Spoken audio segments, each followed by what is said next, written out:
Bom dia.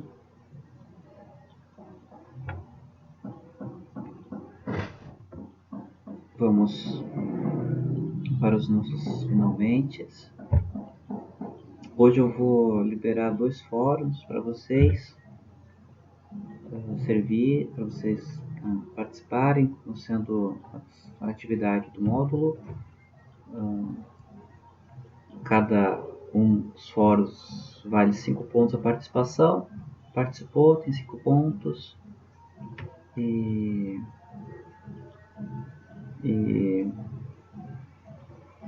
Enfim, participou dos 2 módulos, tem nota 10, tá bom? Cailane disse que todo mundo deve estar na terapia nesse final de módulo. Cara, nesse final a melhor terapia é sono, né? Deitar na cama e dormir. Ai. O duro que nesse tempo de pandemia até a terapia é pelo computador, né? Eu não aguento mais ver o computador na minha frente. Minha vida se resume ao computador. Ai, eu quero todo mundo batendo. Ai, não aguento mais.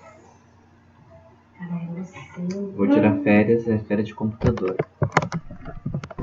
Nem Netflix, nada. Acho que até o Xbox eu vou deixar de férias também. Não aguento mais olhar para telas. Mas vamos lá. Hoje eu vou falar de um filósofo chamado Epicuro. Ele é um filósofo do período helênico e ele difere bastante dos outros filósofos porque ele faz a sua ética a partir da ideia de prazer. E é diferente porque geralmente os filósofos, né, condenam o prazer. O prazer não é visto como algo positivo. Pelo contrário, o prazer ele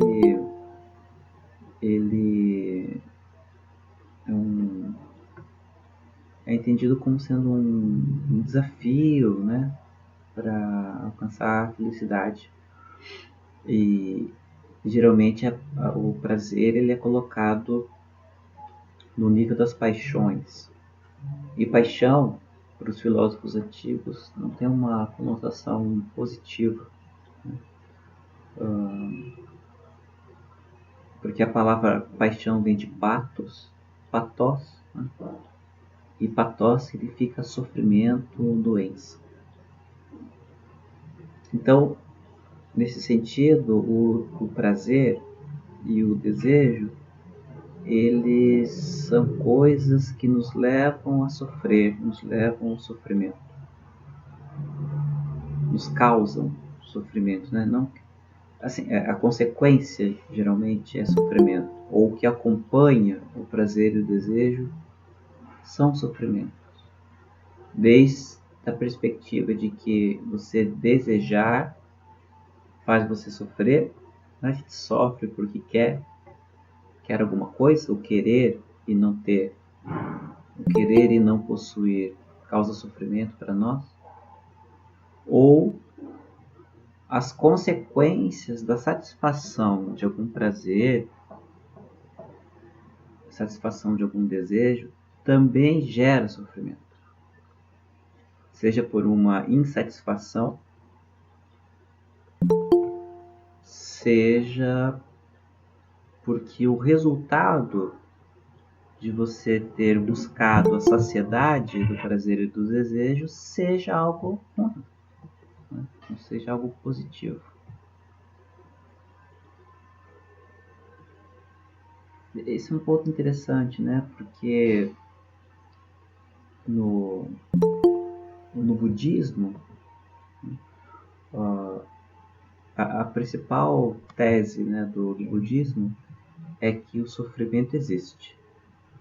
As 4 verdades principais do budismo são: o sofrimento existe, o sofrimento, a raiz do sofrimento pode ser conhecida, o sofrimento pode ser cessado E o caminho, né, para você superar o sofrimento são os 8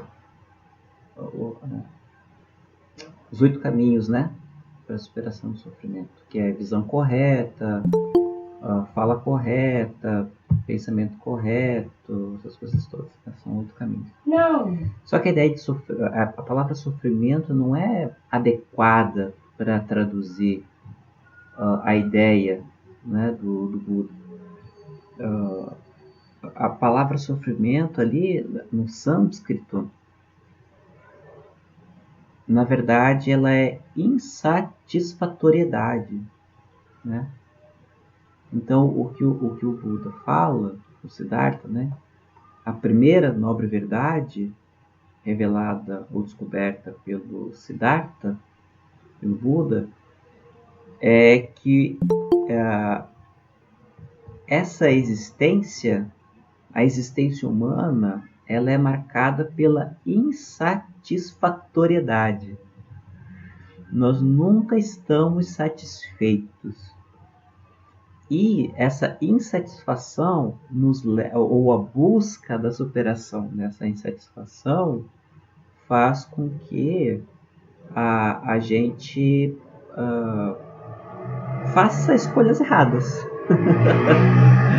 Na ânsia de se satisfazer, né? Ou na ânsia de você afastar essa dor causada pela insatisfação, a gente produz sofrimento. Tá? Basicamente, essa é a tese assim, fundamental do budismo, né? Enfim, você precisa encontrar então a natureza da mente, né? Que é a luminosidade. De novo da internet. E a partir então que você percebe essa natureza luminosa da mente, você consegue perceber então todas as armadilhas, né? Que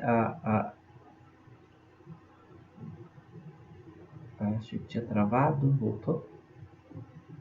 Acho que voltou, né? Então, quando você alcança a iluminação, isto é, você percebe a natureza luminosa da mente, você percebe as armadilhas que a mente cria para tentar sair desse círculo de ilusões que nós criamos para superar essa insatisfatoriedade. Né? É bem legal isso. Então o Epicuro ele vai por esse caminho também, né, de pensar a respeito do desejo, mas aí ele não vai ver o desejo como algo negativo, simplesmente, ou somente negativo, né? O prazer não vai ser algo negativo. O problema que o Epicuro vai apontar é quando você se dedica a prazeres e a desejos que são inúteis, que são fúteis. E o Epicuro ele vai definir prazer não apenas como satisfação de desejos, mas prazer para Epicuro é a ausência de dor e sofrimento. Isso é prazer para Epicuro. Quando você consegue superar uma dor e um sofrimento, você sente o prazer. Tá? Então é essa clareira na floresta que o Epicuro abre para a gente. Mas antes de entrar propriamente na teoria dos prazeres, o Epicuro, no seu livro Carta sobre a Felicidade, né, Carta a Meneceu, né, que é o texto em que o Epicuro trabalha essa ideia é numa carta que ele escreve a Meneceu. Acho que até está aqui, deixa eu ver.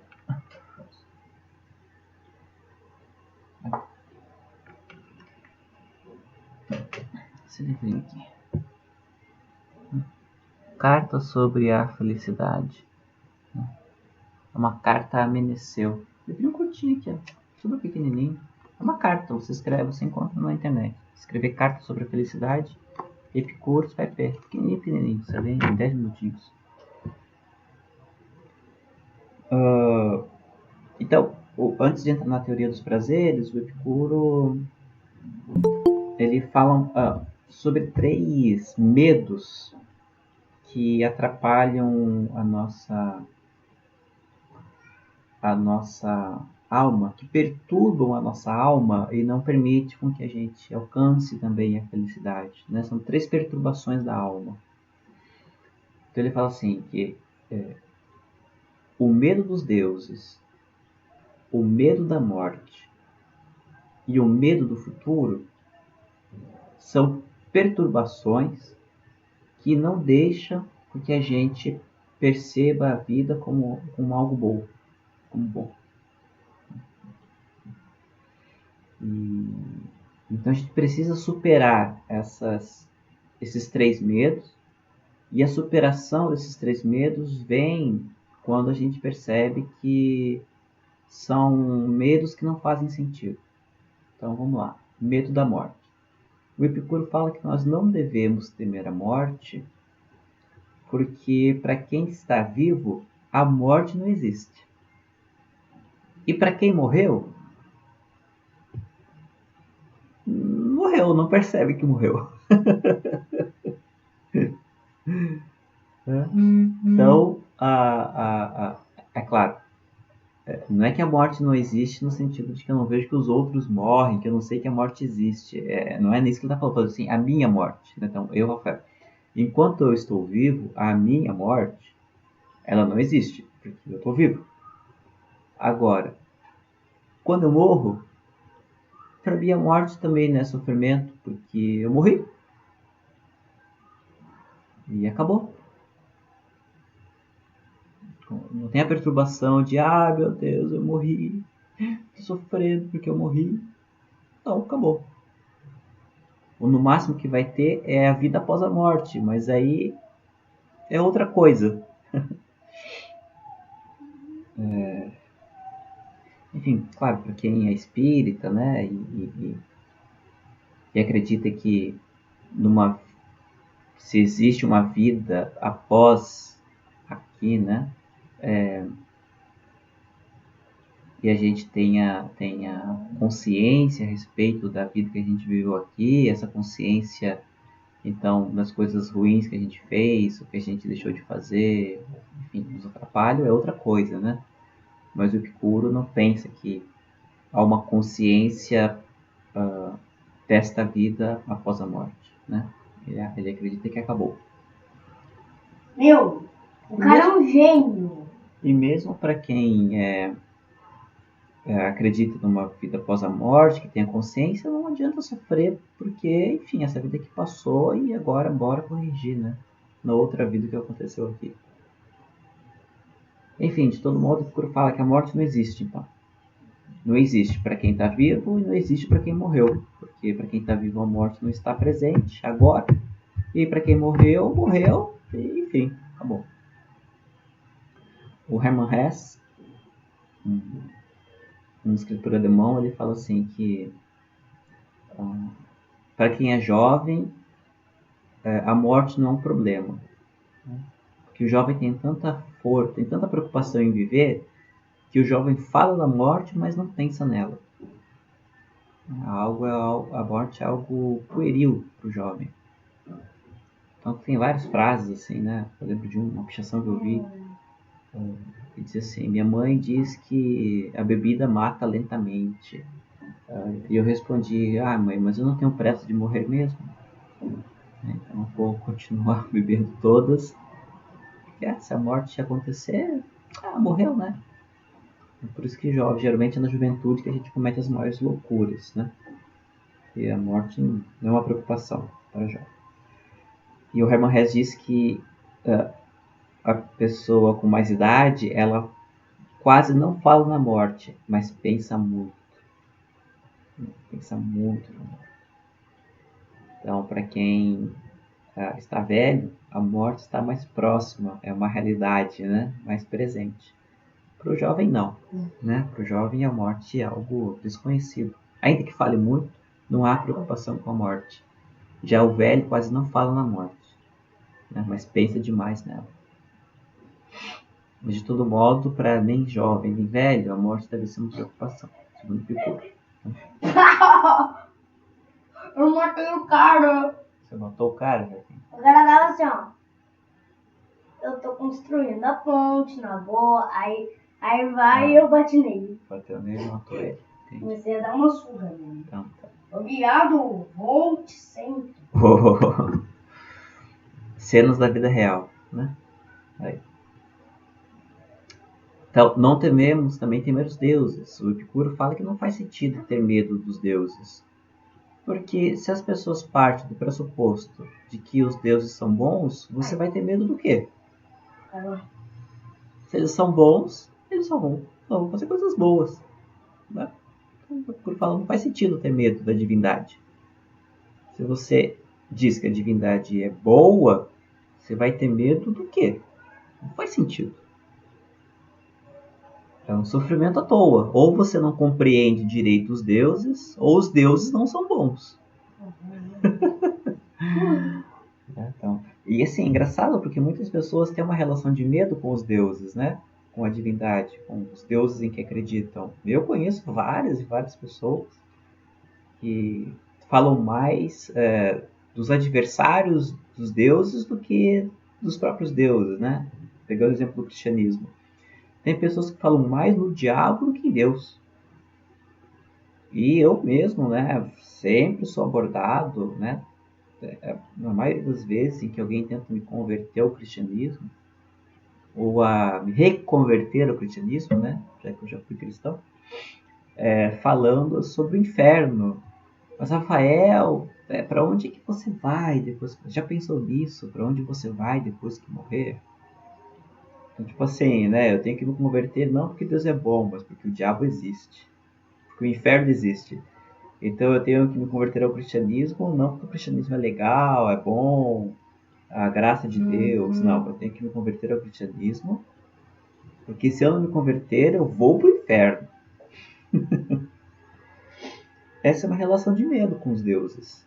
É isso que o Epicuro fala. A pessoa não se relaciona com os deuses por causa da bondade deles, mas se relaciona com os deuses que tem medo do castigo deles. Muitas pessoas fazem isso. E o Epicuro fala então que essas pessoas elas são perturbadas. Elas não têm uma relação de felicidade, mas têm uma relação de perturbação. E o Epicuro fala que essas pessoas então não compreenderam direito os seus deuses. Ou então os deuses dessas pessoas não são bons, como elas dizem, né?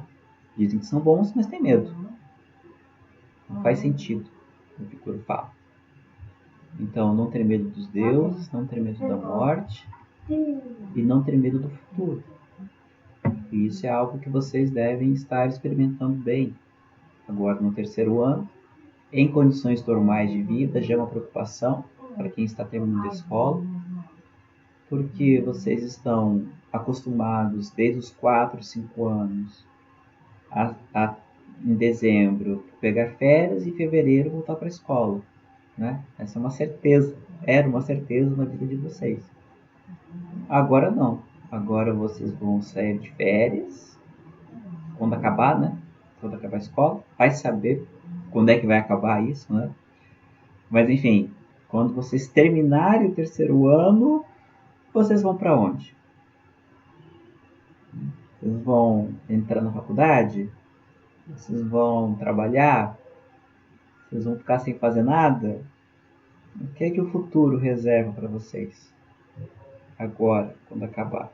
Nunca vou conseguir jogar uma partida. Porque, né? Depois do terceiro ano, acabou. Finish. Nunca vou conseguir passar de nível com essa rede. O molho tá ruim, filho. Infelizmente, você pode fazer outra coisa. Não fica alimentando esse sofrimento não, se o molho tá ruim. Você vai estar sofrendo à toa. Se você sabe que o molho não tá funcionando bem, não insiste.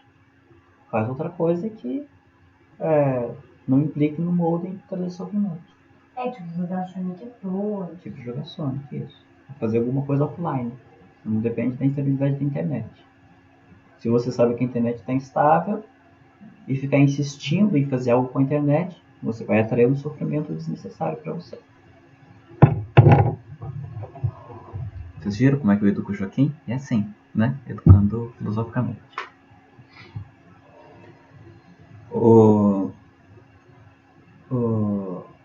Então vocês têm aí o futuro como preocupação, né?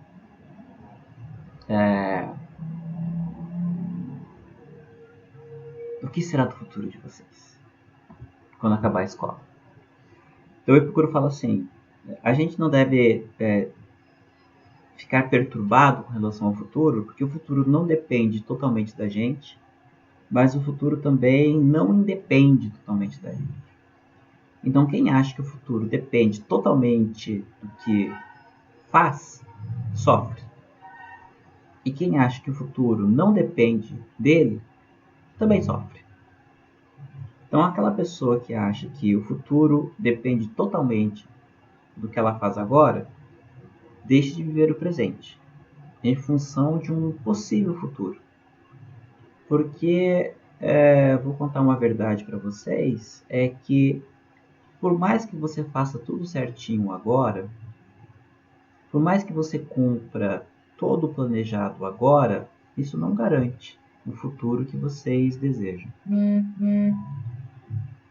Por exemplo, você está se preparando desde o primeiro ano para o Enem, se matando de estudar para o Enem. Deixa de fazer várias coisas que gostaria por causa do Enem. E aí quando chega o dia do Enem, você vai passar pelo portão, você vai entrar na sala que vai fazer a prova e você percebe que esqueceu o documento.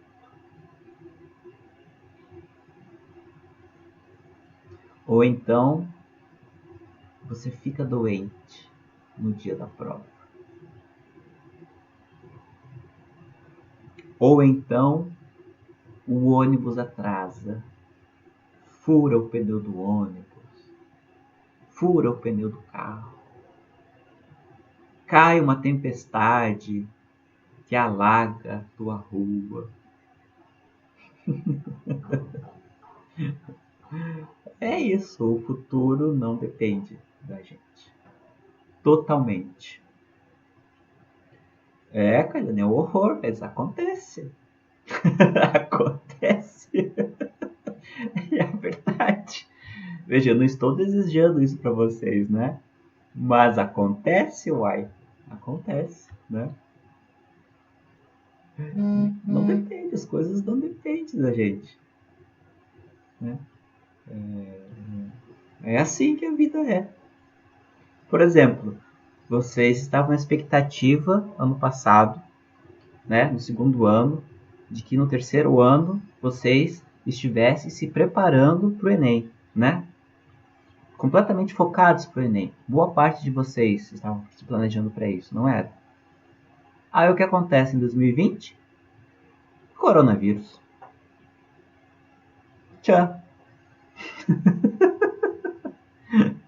E aí, como é que faz? Pois é, Manoel, era para agora o TCC de todo mundo estar sendo apresentado. Pois é. E agora a gente mal está conseguindo terminar a filosofia. Né? Tchan, aí a vida é isso, minha gente. Estar vivo é isso, entendeu? Então todo o planejamento que vocês fizeram, né? Acabou. Porque o coronavírus está aí e agora vai saber quando a gente vai sair dessa situação. Não é mesmo? Vai saber. Muita gente já tinha arrumando as malas, né? Já estava pensando o que ia colocar na mala, o que ia levar de casa para Viçosa, para o Rio, para Minas, né? Para Belo Horizonte. Ai, meu Deus, o que eu vou... Como é que... Eu vou até começar a olhar, né? o valor dos aluguéis, como é que são as repúblicas em Viçosa. Meu Deus. É isso aí, gente. Né? É isso que o Epicuro fala. O futuro não depende totalmente da gente. Tá? Enfim. E vai sofrer por isso? Não. Vai sentir vergonha? Não, não sente vergonha não, Kailane, porque é isso. Agora, por outro lado, você também achar que o futuro não depende totalmente de você e assumir a filosofia do a filosofia do Zeca Pagodinho, deixa a vida me levar, a vida leva eu, né? Também não dá certo, tá? Tem aquele ditado, né? Camarão que dorme vira empadinha, né? Camarão que dorme vira empada. Empada de camarão. Então, você achar que vou aproveitar o presente o máximo possível e amanhã a gente vê o que acontece, não dá certo, porque a vida é bagunça. Se você não se programa minimamente, a bagunça da vida te engole. Então é mais ou menos por aí como a Emanuele comentou aqui, né? A gente tem que fazer o que está no nosso controle e esperar que o melhor possível aconteça a partir disso. Tá? Não deve deixar a vida nas mãos da própria vida, porque é caos. Mas também não achar que você vai conseguir dominar completamente o caos. Né? Porque viver é isso. Né? Viver é estar um passo coisas ruins. Né? Um tropeção pode mudar tudo a tua vida. Né? Uma tropeçada que você dá pode mudar tudo a tua vida. Um espirro de alguém muda a tua vida. O coronavírus é isso. É um espirro de alguém.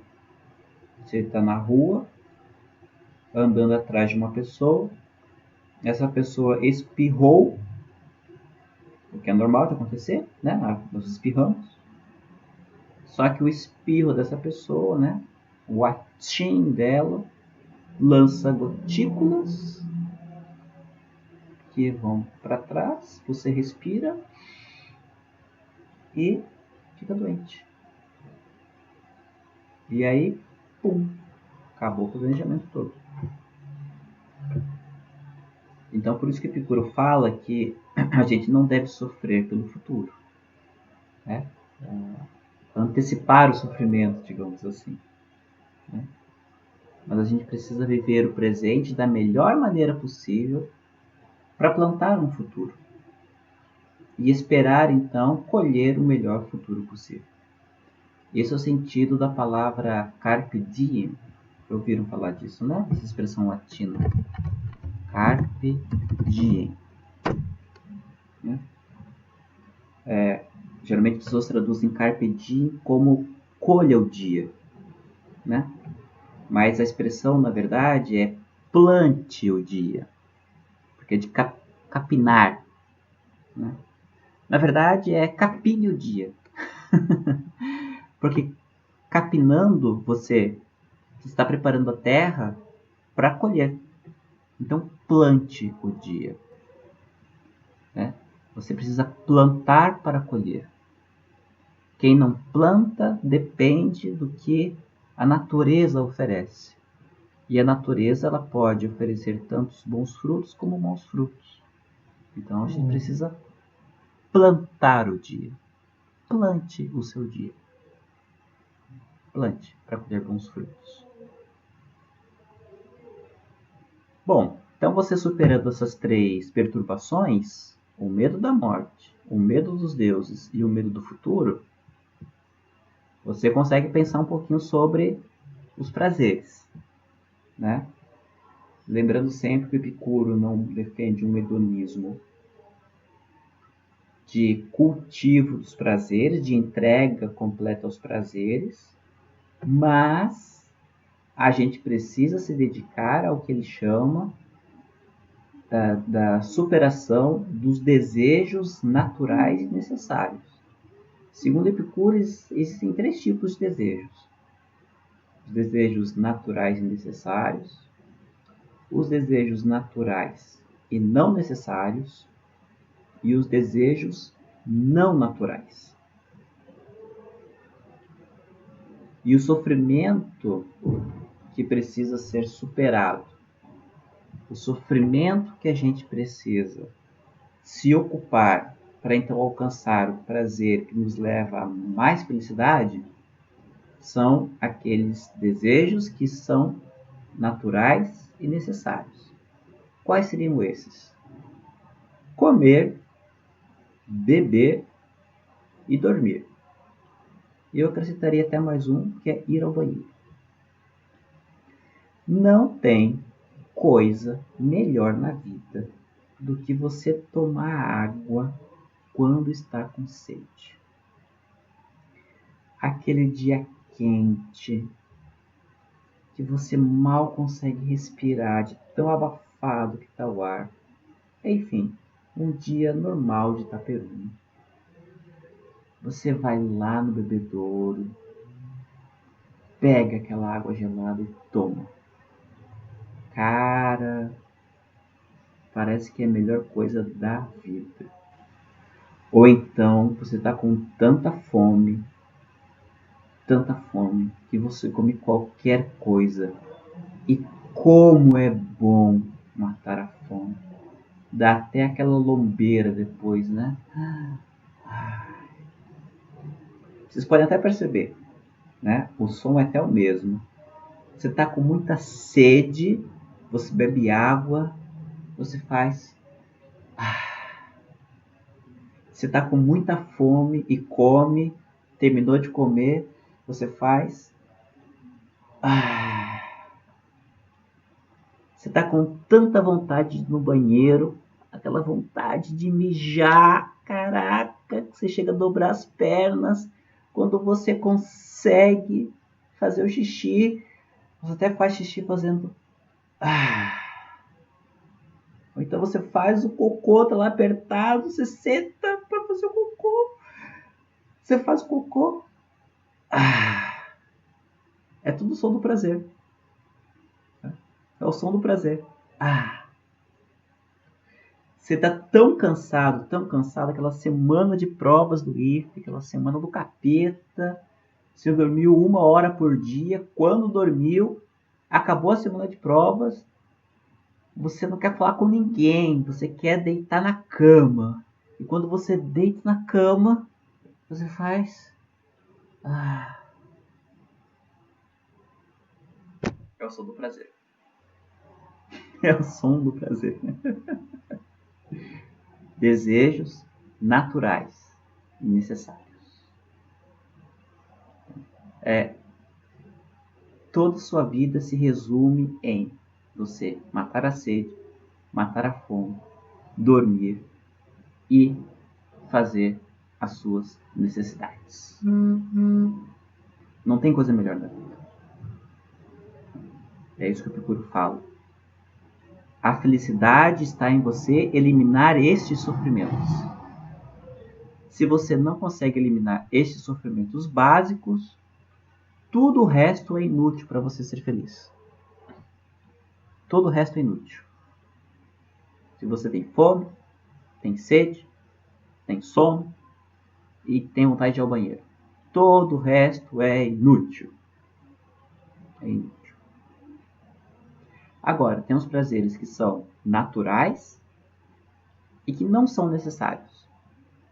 São aqueles prazeres também que aparecem por si só, né? São aqueles desejos que aparecem por si só.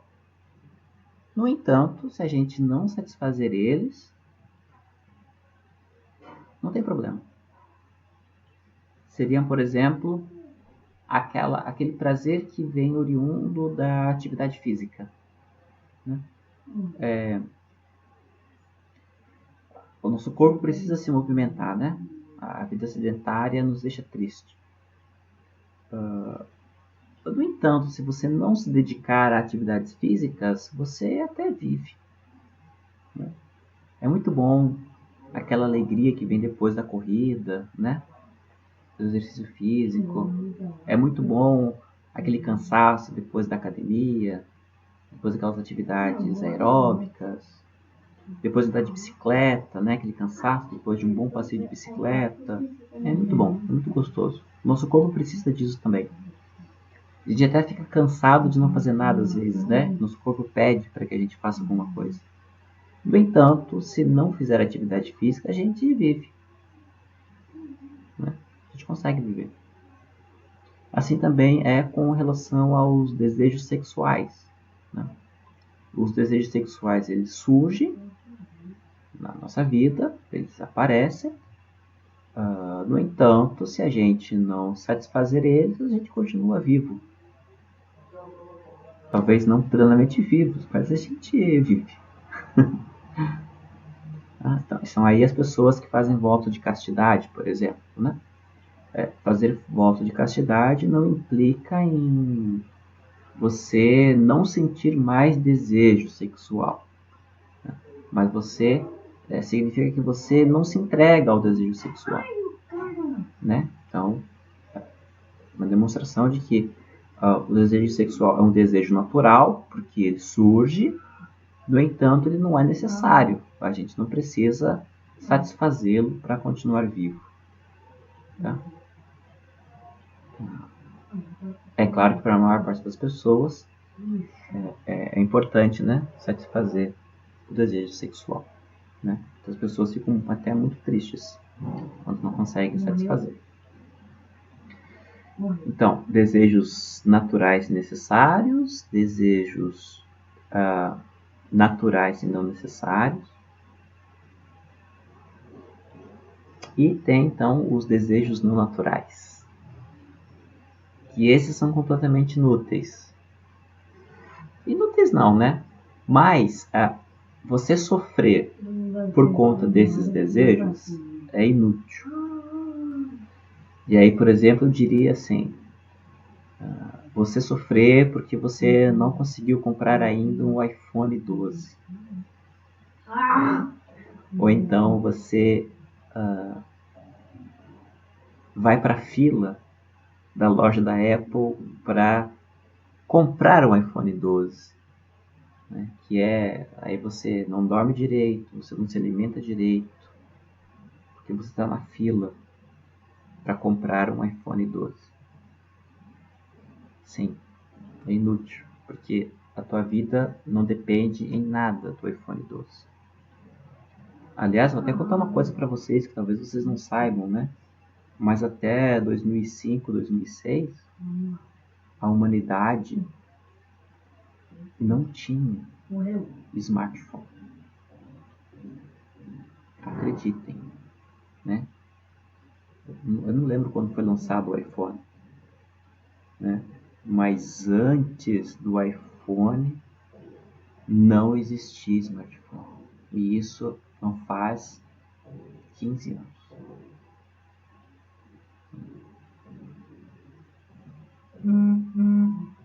Tenso, né? Para vocês isso é muito tenso, né? Eu, na minha juventude, não tinha telefone. Nem pensava em ter telefone. Na verdade, nem telefone fixo eu tinha em casa. Na hora que eu vou destruir a cama, caiu a internet. Meu Deus. Joaquim aqui, por exemplo. Ele tá sofrendo porque minha conexão tá ruim hoje. Meu roteador tá com problema. E aí, hoje o telefone dele foi sorteado para não ficar conectado na internet. Então ele tá aqui sofrendo porque ele tá jogando Bed Wars, né? E o que tá acontecendo? A internet tá caindo toda hora. Eu consigo destruir uma cama e depois cai a internet. E você tá feliz com isso? Não. E por que você tá insistindo então em continuar? Eu tô tentando. Fazer um sofrimento que vale a pena? Não, eu vou deixar o Bed Wars ligado, porque quando você terminar a aula e terminar de fazer o vídeo, é só você resetar o modelo. Daí vai funcionar. Mas vale a pena você continuar sofrendo aí? Mais ou menos? Mais ou menos. É isso. Prazer desnecessário, sofrimento desnecessário. Joaquim tá aqui insistindo num jogo que não vai mudar nada a vida dele. É inútil. É inútil esse sofrimento. Você tá morrendo de sede. Por que você quer tomar Coca-Cola? Não, você tem lá água, você tem suco, você tem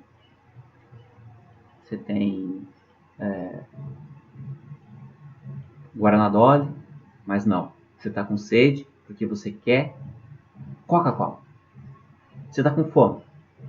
Joaquim aprendeu muito isso na infância, né? A hora do almoço. Joaquim queria biscoito. A gente falava, não, Joaquim, agora é a hora do arroz e do feijão. Mas eu quero biscoito. Agora é arroz e feijão. Mas eu quero biscoito. Então tá bom. Você vai ficar com fome, porque você não vai comer biscoito. Ele, então tá bom. Ficava com fome à toa, porque ele podia comer o feijão com arroz e depois comer o biscoito. Mas ele optava pelo sofrimento. Inútil. Vai passar fome por quê? Papai, olha esse. Tá, agora eu não posso, paixão, porque eu tô terminando a aula, tá? Daqui a pouquinho eu vejo. Percebe? Então, sofrimentos inúteis. Não são prazeres que não são necessários. Vejam, não é que não são bons. Claro que é muito bom tomar uma Coca-Cola. Claro que é muito bom você ter um iPhone 12. Nossa, fantástico ter um iPhone 12. É claro que é muito bom você ter um carro do ano, você morar numa mansão. Isso é fantástico. É bom demais. Só que a felicidade não depende disso. E os prazeres que advêm disso não são necessários para a vida. Né? São prazeres que você não ter isso e você sofrer porque não ter isso é inútil. É inútil. Né? Porque o que importa mesmo para a vida é as coisas mais básicas. E quem não tem o básico não consegue nem pensar nas coisas além disso. Essa é a lição do Epicuro. Então, dos prazeres que nós precisamos escolher e os prazeres que a gente precisa se preocupar, segundo Epicuro, são os prazeres mais básicos, porque os prazeres mais básicos são aqueles que estão vinculados com as maiores dores, que é a fome, a sede, o cansaço. E eu acrescento, ir ao banheiro. Tá? Esses prazeres importam. Esses prazeres, sim, a gente deve se preocupar. A gente deve sofrer por eles. Sofrer no sentido de buscar satisfazê-los. Os outros prazeres são apenas um adendo, são apenas um plus a isso que eu consigo satisfazer. Tá? Então, essa é a lição que o Epicuro tenta deixar pra gente. Né? De todos os prazeres que existem, tá? Aqueles que importam são os prazeres naturais e necessários. Os outros são apenas um bônus. São bônus. Não são importantes para a vida. Não são importantes para a felicidade. Eles acrescentam à felicidade. Mas a felicidade mesmo, ela está vinculada à ausência da dor e à ausência do sofrimento, que é oriundo dos nossos desejos e das nossas necessidades mais básicas. É isso. Esse seria um tweet de Epicuro, né? Epicuro em 180 caracteres. Então eu vou liberar 2 fóruns para vocês participarem. Participando do fórum tem pontuação e eles vão ficar abertos ad eternum, tá? Para vocês participarem. Ok, gente? Alguém quer comentar alguma coisa? Ficou com alguma dúvida?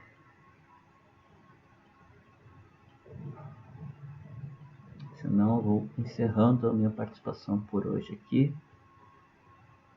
E vou tentar aí eliminar esse sofrimento do Joaquim com a internet.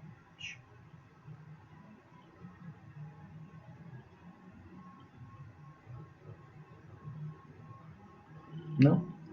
Então é isso. Qualquer coisa vocês me escrevam. E a gente se vê aí na próxima esquina das conexões internéticas.